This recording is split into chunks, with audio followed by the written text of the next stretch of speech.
Simoni Tomazini, estou aqui com a Pamela Maria e juntas nós vamos apresentar o podcast No Pé Delas. Mais um episódio desse podcast que é direcionado a curiosidades, conhecimentos, informações e atualidades no mundo do futebol. Eu gostaria também de pedir para você que não se inscreveu, se inscreva no canal, dê aquele like, porque isso ajuda muito para que o vídeo chegue a mais pessoas e para que a gente consiga transmitir o conhecimento sobre o futebol. E hoje a gente está aqui com mais um convidado, o Cláudio Viola, ele que é jornalista esportivo, é editor de esportes do Jornal Maringá e tem uma vasta experiência com rádio e televisão esportiva. Seja muito bem-vindo, Viola. Gratidão pelo convite, estou aqui com muito prazer, com muita satisfação, à disposição de vocês, meninas, para a gente trocar essa ideia sempre tão gostosa sobre futebol. Muito bem-vindo, Cláudio. Grato. Viola, Oi. Fala primeiro um pouquinho da sua trajetória no jornalismo esportivo. Tá. Nós sabemos que você também tem a sua caminhada nas rádios, Exato. Locuções, transmissões de rádio e tudo mais, e jogos. Fala um pouquinho para nós conhecermos quem é o Cláudio Viola, quem que é o nosso entrevistado de hoje. O meu envolvimento no jornalismo esportivo, ele vem do rádio, não é? Eu comecei ali na década de 80, no princípio da década, com rádio de entretenimento, mas por conta da paixão que nutria pelo esporte, fui me encaminhando para o rádio esportivo.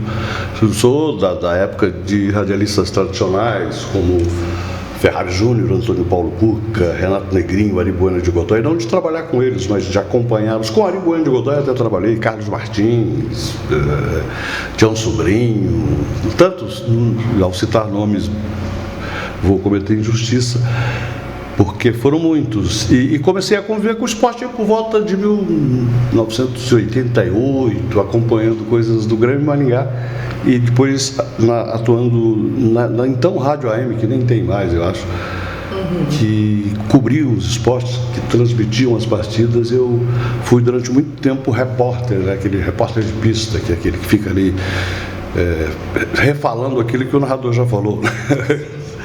E com isso convivi muito próximo com o futebol. E aí, depois de um certo tempo, quando a maturidade foi tomando conta, eu me tornei também comentarista de rádio, depois de televisão, enfim, e aí jornal também. Foi assim, mas basicamente isso. Cláudio Viola é não só uma lenda no jornalismo esportivo, né? É um nome de renome, um peso muito grande, por isso nós trouxemos ele hoje. E o tema que nós vamos conversar hoje é como funciona a tabela do Paranaense. Nós estamos aí no Campeonato Paranaense, estamos agora na semifinal e eu vou fazer algumas perguntas para você, Viola. Sim. E fala para mim, quantos times compõem a tabela do Paranaense? No caso do Paranaense, 12 times, né? O campeonato começou com 12 equipes e quando se começa uma competição, determina-se o regulamento desta competição. Isso é feito em consenso com representantes de todas as agremiações. Esses 12 times estão ali na primeira divisão, que é chamada elite por conta de acesso, já que sobem 2 da segunda divisão e 2 caem, como caíram já neste 2024, caso inclusive, para a tristeza dos maringaenses, do Galo Maringá. Mas a tabela, com essas 12 equipes, ela é montada de forma que o departamento técnico é que determina de que forma será montada a tabela. O regulamento determina que os jogos da primeira fase sejam de todos contra todos. Logo, se são 12 equipes, são 11 partidas, 11 rodadas.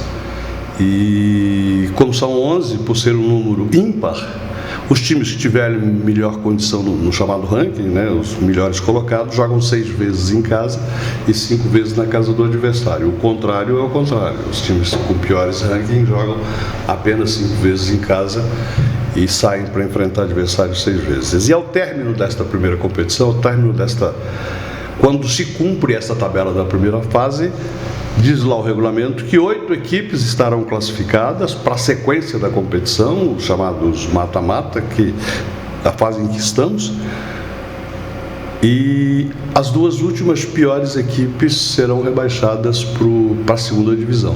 Basicamente é isso, é assim que se forma uma tabela de campeonato e é assim que a fase inicial é disputada.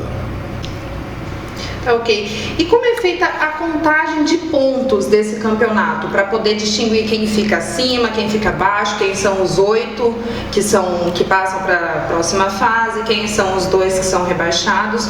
Como é feita essa contagem de pontos? Oportuno essa pergunta, até porque me dá margem para uma explicação histórica. Quem convive com o futebol há mais tempo como eu, já conheceu um tempo em que o campeonato brasileiro destinava, os campeonatos profissionais destinavam 2 pontos só por partida. Agora não, né? 2 pontos por partida. Houve tempo que eram 3, chegou a ser 3 quando se fazia uma margem de gols. Mas agora são 2 pontos, cada equipe, cada vitória, o time soma os 2 pontos.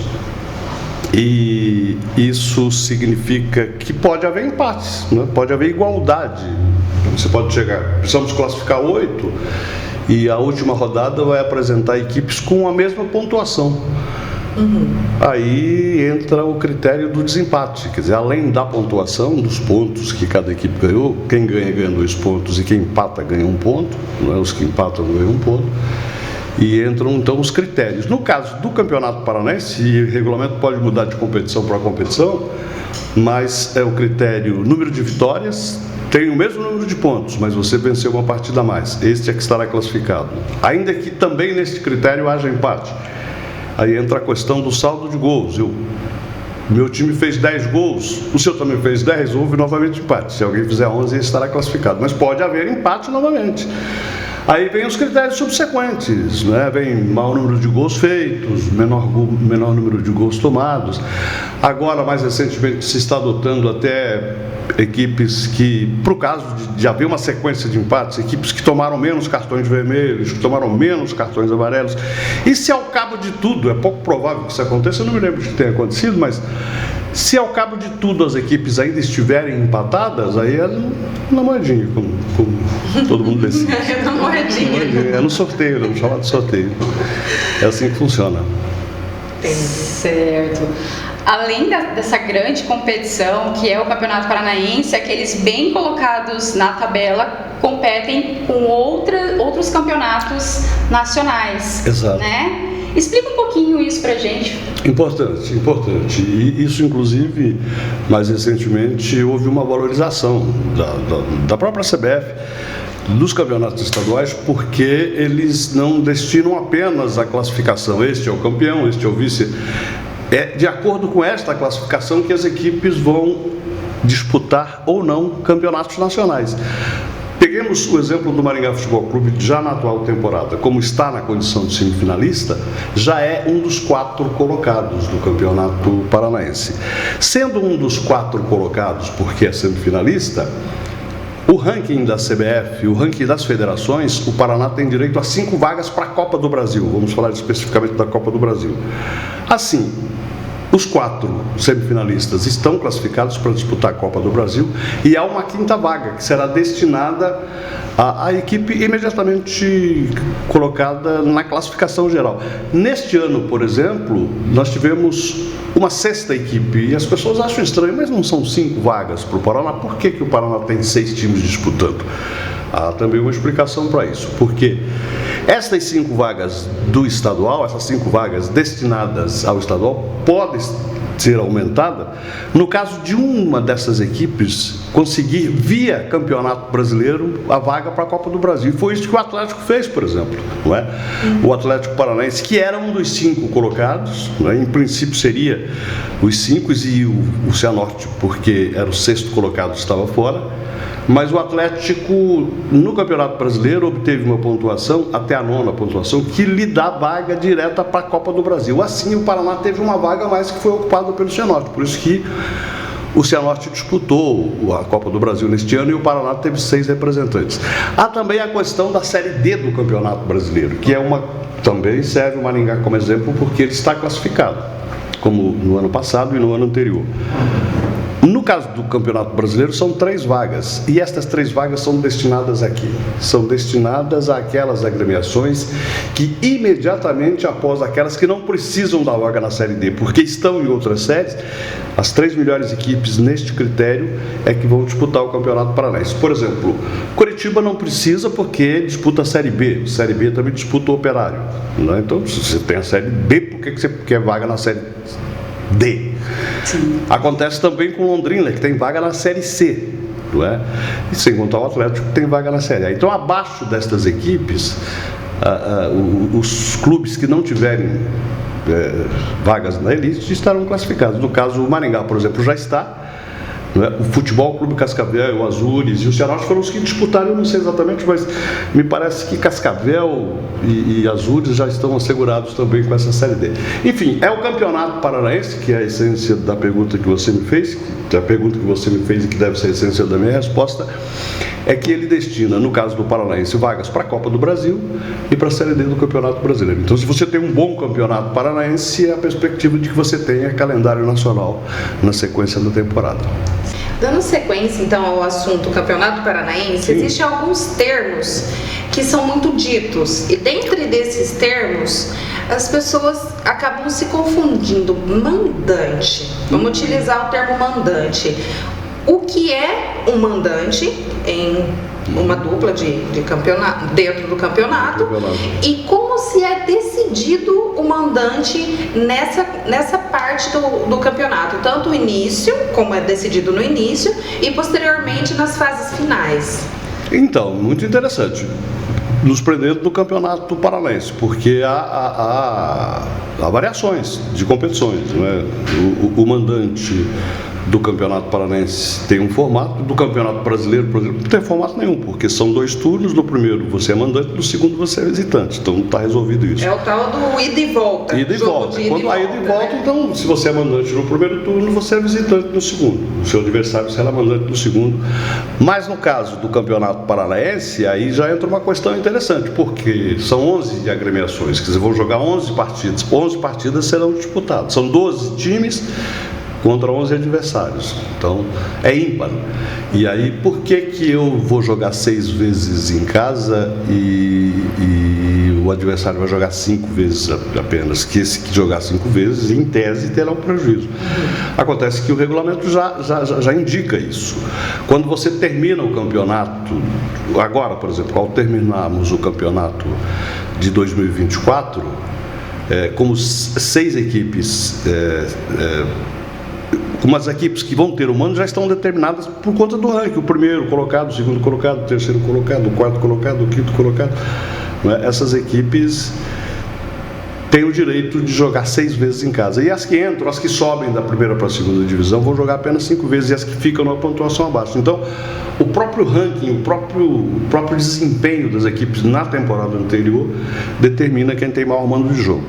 Então tá, isso para uma fase inicial do campeonato. Aí tem as fases subsequentes, tem o mata-mata. Por que eu vou disputar o mata-mata e eu serei mandante no primeiro jogo e serei visitante no segundo? Porque isso, em tese, é um prejuízo. Você joga a primeira fora diante da sua torcida, e a partida decisiva, o adversário é que será mandante.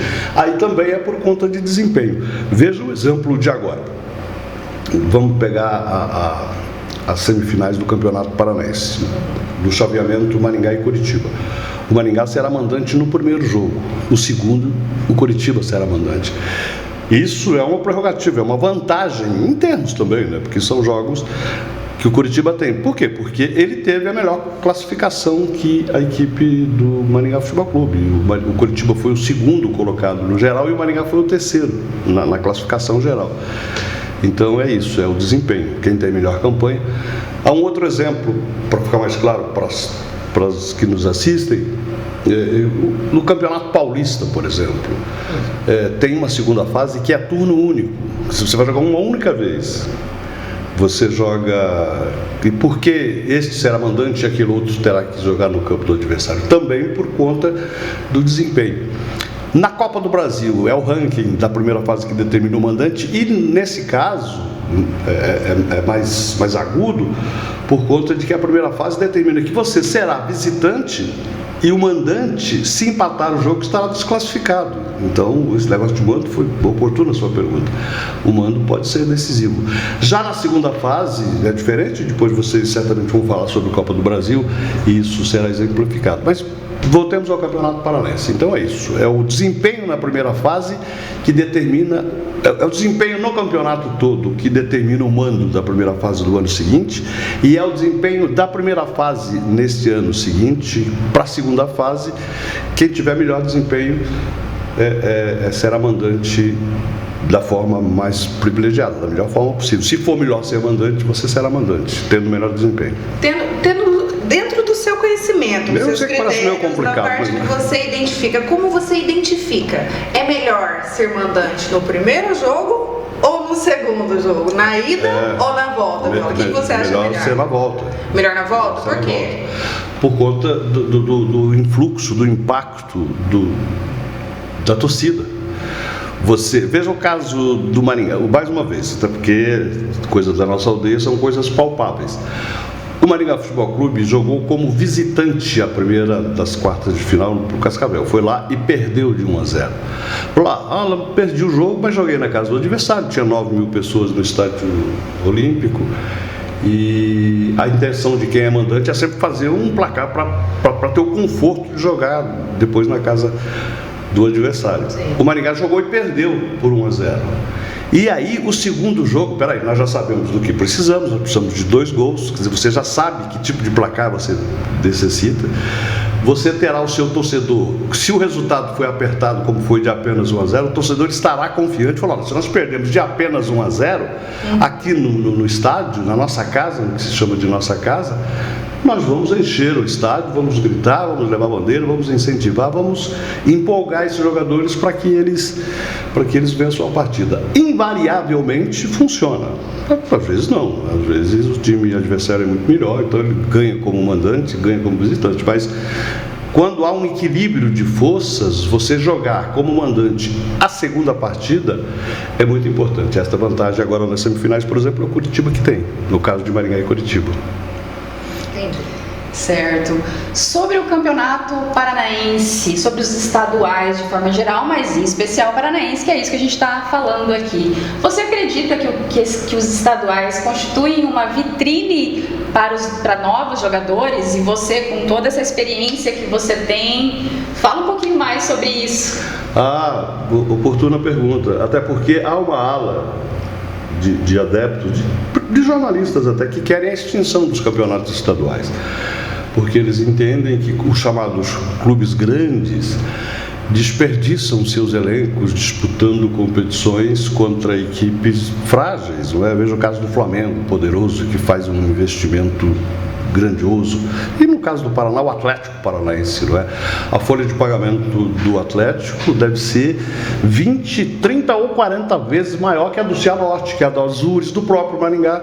Então, um elenco caro como este, você botar para enfrentar adversários, há quem não goste. Mas o estadual é necessário, porque você, quando disputa o estadual, para o caso do grande clube, para o caso do clube caro, aquele campeonato te serve como laboratório. Então você testa o seu time, você do time grande vai jogar contra adversários em tese mais frágeis, mas pode desenvolver, fazer experiências para quando chegar no campeonato, no caso do Atlético, chegar no Campeonato Brasileiro da Série A, ter um time pronto. Sem contar também que os clubes do interior, os clubes menos expressivos, usam revelações, jogadores que estão surgindo, jogadores que têm oportunidades no Maringá, no Cianorte, no Cascavel, no Azures, no Operário de Ponta Grossa, não teriam no Atlético Paranaense ou no Curitiba, não é? Então, estes jogadores disputam por essas chamadas equipes menores esses campeonatos estaduais e são observados pelos grandes clubes. Não raro ao término de temporadas, e aqui no Paraná aconteceu, por exemplo, na temporada passada, quando terminou o Campeonato Paranaense de 2023, o Curitiba veio aqui e buscou o Vilar, o zagueiro, levou para disputar a Série A do Campeonato Brasileiro, levou também o Matheus Bianchi, que permanece, não é? Ninguém saberia do Matheus Bianchi que não fosse o Campeonato Paranaense, não fosse o Maringá. Exatamente. E levou ainda, eu falei do Vilar, do Marcos Vinícius. Morelli. O Morelli foi para o Goiás, não é? Se tornou um jogador, se tornou uma celebridade nacional, um jogador que hoje grandes clubes, falou-se da transferência dele para o Grêmio. Por quê? Porque ele disputou o Campeonato Paranaense de 2021 e 2022 pelo Cianorte, depois disputou pelo Maringá Futebol Clube. Então ele é um jogador de expressão por conta de que ele foi promovido pelo campeonato estadual. Eu acho o campeonato estadual, como você bem disse na formulação da sua pergunta, a chamada vitrine, serve para expor este jogador talentoso, que não é conhecido e que não teria oportunidade numa agremiação maior. Então o campeonato estadual, os campeonatos estaduais, para a leitura desse avaliador, são imprescindíveis. Sim, ele vem trazendo várias oportunidades, claro, né? Vem colocando em ascensão vários jogadores de talento que acabam não sendo identificados. E se você for pegar o histórico, da maioria dos grandes jogadores do futebol mundial até, mas do brasileiro principalmente, são jogadores que vieram. O Ronaldinho, o Fenômeno, por exemplo, foi um dia jogador do Olaria, do Madureira, né? Então, são essas coisas. Acho que a exceção do Pelé, que já começou no Santos, mas nós não estamos falando de um ser humano normal. O Pelé não é um ser humano normal. Mas os outros jogadores, a maciça maioria, Rivaldo, Roberto Carlos, esses jogadores todos vieram de clubes pequenos e foram observados um dia por conta de que havia um estadual. O próprio Júnior Santos, né, do Botafogo aí também, hein? Não era de clube pequeno, então o campeonato estadual serve para isso, é uma grande vitrine e é através do estadual que os jogadores são expostos e são observados por grandes clubes. A gente sabe da sua carreira longeva aí no jornalismo esportivo, né, Viola? E eu faço a pergunta para você, o que o futebol representou para você e representa na sua vida hoje? Simone, tudo, né? E a gratidão, sobretudo, por eu ser um profissional que trabalha com o que gosta, não é? Todo profissional tem que gostar do que faz, para que você seja um profissional, no mínimo, razoável. Agora, quando você ama o que faz e quando te pagam para fazer isso, então é uma coisa muito importante. Eu tenho realmente, como você disse, uma carreira longeva, militei em áreas diversas do esporte, mas tenho, sobretudo, uma gratidão porque faço uma coisa que realmente gosto, não é? E se fosse uma coisa que eu não gostasse, eu procuraria gostar, eu me adaptaria àquilo, como tanta gente faz em tantas e diversas carreiras. Mas no meu caso não, no meu caso é muito prazeroso ir a um estádio de futebol, fazer uma entrevista, chegar diante de um teclado de computador, desenvolver um tema, escrever um texto sobre aquilo que me emociona. Então é sempre, tem isso, tem essa relação emocional. A profissional necessária, você precisa de comportamento ético, você precisa de atitudes éticas por conta de que você mexe com emoções externas, emoções de outras pessoas, de pessoas que praticam o esporte ou de que consomem aquela informação, mas tem o pessoal que é o prazer imenso de fazer aquilo, portanto, por quanto eu procuro sempre, às vezes não consigo, mas procuro fazer da melhor forma possível que está ao meu alcance. E faz com maestria. Eu mesma aqui já assisti vários vídeos e sempre me informei muito bem. Sempre esse resumo que você traz, assim, sempre falou de uma forma muito bem, com maestria mesmo, né? Fala de forma clara. Clara, didática, clara, simples. Oh, obrigado. Exatamente. Vocês me constrangem, meninas. Cláudio Viola, gostaria primeiro de agradecer a você pela sua participação, pela disponibilidade de estar aqui, nos ajudando a transmitir essas informações ao pessoal sobre o futebol, que hoje é fundamental, está no nosso dia a dia. Então, muito obrigada, tá? E eu gostaria também de estar agradecendo aos nossos patrocinadores, os nossos parceiros. Primeiro Noma Motors, Toyota, né? O Agostinho, o Ronaldo, que estão aí nos acompanhando sempre no desenvolvimento desse projeto. A Singular Marcas e Patentes, que é o registro da sua marca, é o registro fundamental para o seu negócio caminhar bem, né? Procurem pelo Frank Ney Santana, excelente profissional, está nos apoiando também, acompanhando o nosso desenvolvimento, o nosso trabalho, colocando total confiança no nosso propósito de estar aqui trazendo informações para você. E o Pajola, né? O Pajola, com as nossas divulgações, nos auxiliando também. O Rodrigo, né, do Pajola também, muito obrigada pelo acompanhamento, pela força e pelo encaminhamento que nós estamos tendo nesse novo projeto, nesse podcast, para estar trazendo informações, principalmente para mulheres, né? Que o nosso intuito é trazer informações no sentido geral, mas mais para mulheres que automaticamente, por natureza, não têm a cultura do futebol, assim como os homens que correm desde pequenininho arrancando a tampa do dedo do pé. Então, Viola, obrigada. Muito obrigada. Nós nem sabemos como agradecer. Pensa num nome difícil de trazer. Requisitadíssimo. Viola, muito obrigada.